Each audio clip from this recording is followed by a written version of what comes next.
Assalamualaikum warahmatullahi wabarakatuh. Puji syukur kehadirat Allah Subhanahu wa Ta'ala atas limpahan rahmat dan karunia-Nya. Sholawat serta salam kita curahkan kepada junjungan Nabi kita, Nabi Muhammad SAW, beserta keluarga, sahabat, dan pengikutnya pada zaman akhir. Yang terhormat Bapak dosen dan rekan-rekan mahasiswa yang saya hargai, serta hadirin yang dirahmati oleh Allah Subhanahu wa Ta'ala. Perkenalkan, nama saya Husim Wirayuda dengan NIM belakang 181 dari kelas AB 4. Izinkan saya menyampaikan sebuah kajian yang bertemakan keutamaan wudhu dalam ajaran agama Islam. Bismillahirrahmanirrahim. Secara etimologi, wudhu berasal dari kata al-wadda'ah yang berarti kebersihan dan kecerahan. Secara terminologi fikih, wudhu adalah menggunakan air suci pada anggota tubuh tertentu dengan niat khusus dan untuk persiapan ibadah. Kewajiban wudhu terdapat dalam Al-Quran surat Al-Ma'idah ayat 6 yang berbunyi, Ya ayyuhalladzina amanu idza kuntum ilas sholati fawsilu wujuhakum wa aydiyakum ilal marafiqi wamshahu biru'usikum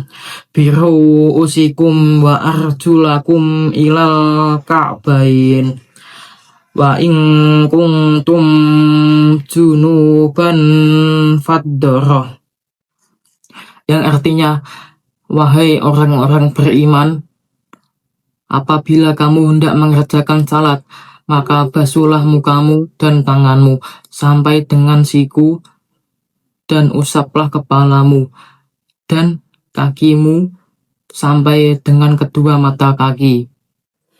Agama Islam sangat mementingkan sekali masalah kesucian, sebagaimana manusia yang setiap harinya pasti menyucikan dirinya dengan mandi ataupun dengan hal lainnya.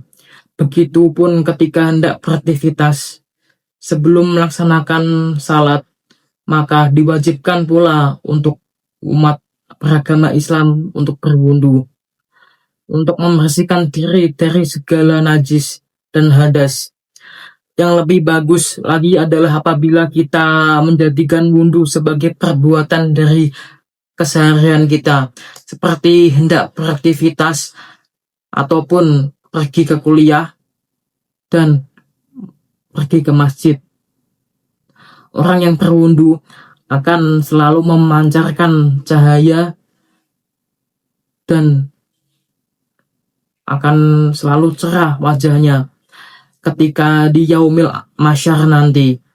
Di samping itu pula ada doa yang diajarkan oleh Rasulullah SAW saat kita selesai berwudu, sebagaimana hadis yang diriwayatkan oleh Umar bin Khattab yang bersabda, apabila seorang di antara kamu selesai dari wudunya, maka hendaklah ia mengucapkan asyhadu alla ilaha illallah wa asyhadu anna Muhammadar Rasulullah.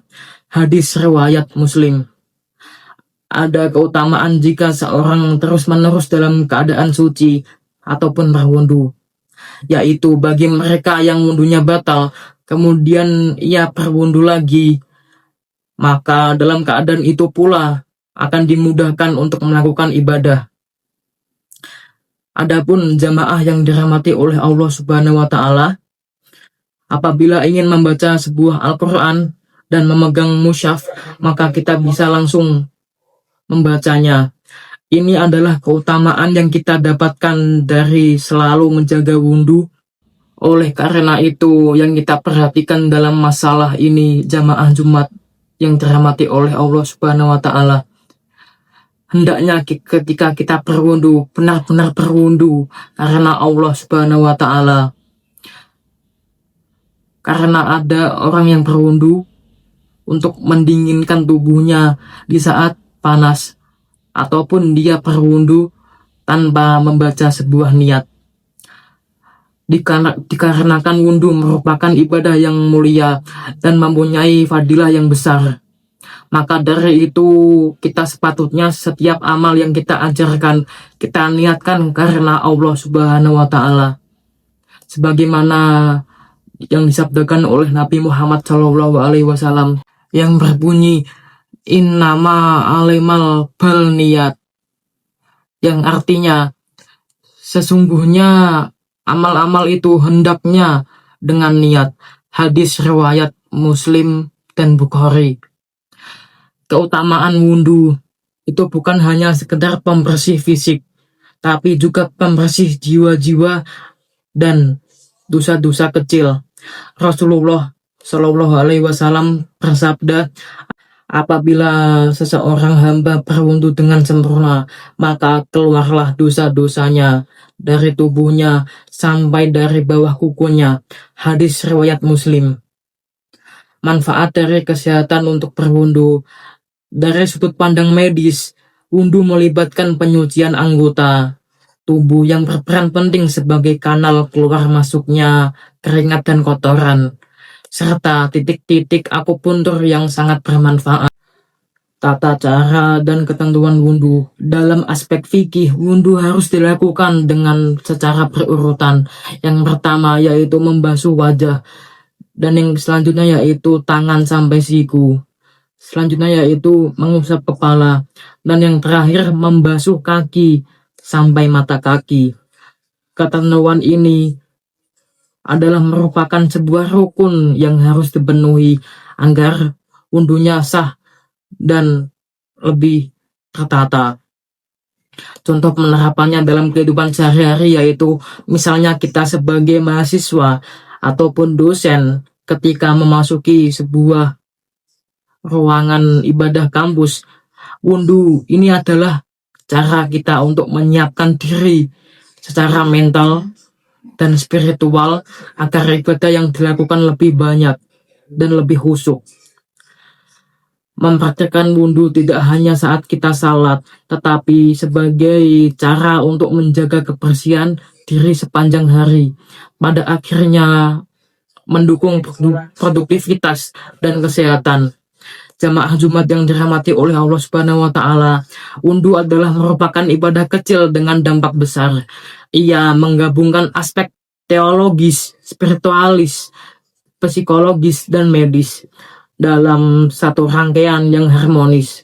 Melalui wudhu, seorang muslim tidak hanya membersihkan tubuhnya, tetapi ia memperluas jiwanya dan menguatkan pikirannya, serta mempersiapkan dirinya untuk menjalani sebuah ibadah dan aktivitas akademik dengan yang berkualitas. Masih banyak lagi keutamaan wudhu yang tidak bisa saya beberkan satu persatu. Maka marilah kita perbaiki wudhu kita selama ini. Jangan sampai mengabaikan masalah sepele, padahal itu masalah besar di mata Allah Subhanahu wa Ta'ala.